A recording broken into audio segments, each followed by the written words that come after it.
The possessed playground. When the city council announced the construction of a new playground in the heart of Meadowbrook, the community was ecstatic. It was a long overdue addition to the neighborhood, promising a safe and fun space for children to play. The grand opening was a festive affair, with colorful balloons, excited children, and relieved parents. However, the joy was short-lived. Almost immediately after the playground opened, strange events began to occur. Children who played there started exhibiting odd behaviors. Timmy, a cheerful 7-year-old, who had always been polite and kind, began having violent outbursts. His parents were baffled and deeply concerned.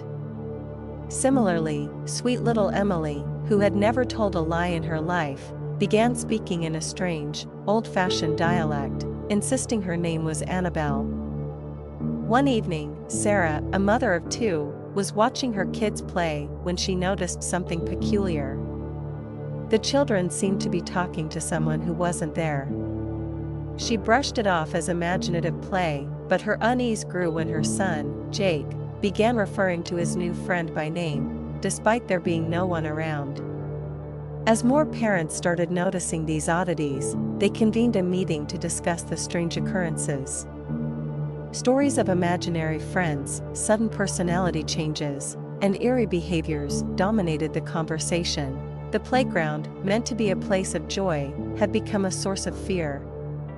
Determined to get to the bottom of it, the parents decided to investigate the history of the land.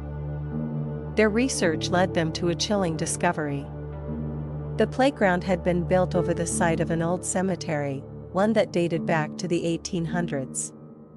Records showed that the cemetery had been largely forgotten, with many graves unmarked and unmaintained. Disturbingly, it seemed that when the playground was constructed, no effort had been made to relocate the remains. The souls of the departed were restless, their graves desecrated. Armed with this knowledge, the parents sought out the help of a local historian, Mrs. Wilkins, who had extensive knowledge of Meadowbrook's past.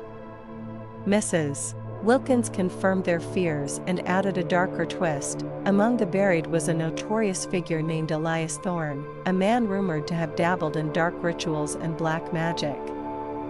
His grave, in particular, was said to be cursed. Desperate to save their children, the parents sought the help of a medium, Madame Rosella. With trepidation, they organized a séance at the playground, hoping to communicate with the spirits and find a way to appease them.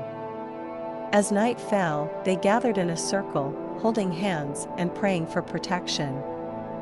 Madame Rosella began the séance, her voice a steady chant as she called out to the spirits. The temperature dropped suddenly, and a cold wind blew through the playground. The air grew thick with tension as Rosella's eyes rolled back, and she began speaking in a voice not her own. "You have disturbed our rest," the voice intoned. "You must make amends."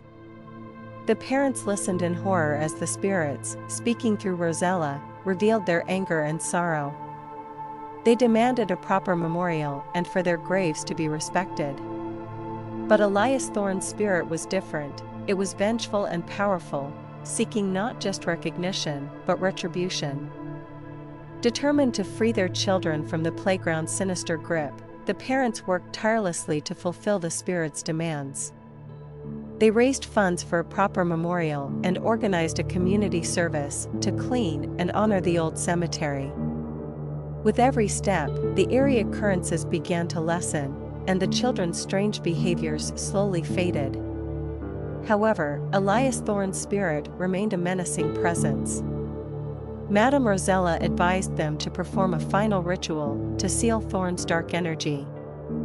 The parents, guided by Rosella, gathered at Thorne's grave one last time. They lit candles, recited prayers, and placed protective talismans around the site. As they completed the ritual, a loud, unearthly scream echoed through the night, followed by an oppressive silence. The next day, the playground was bathed in a soft, warm light, and the children played as if a dark cloud had lifted. The parents, though relieved, remained vigilant. The new memorial in the nearby cemetery stood as a testament to the town's past, reminding everyone of the importance of respecting the resting places of the dead. As for the Thompsons, they made it a point to teach their children about the history and the importance of remembering and honoring those who came before. The playground, once a site of eerie events, became a symbol of community and remembrance. The spirits were at peace, and the children of Meadowbrook could once again play without fear.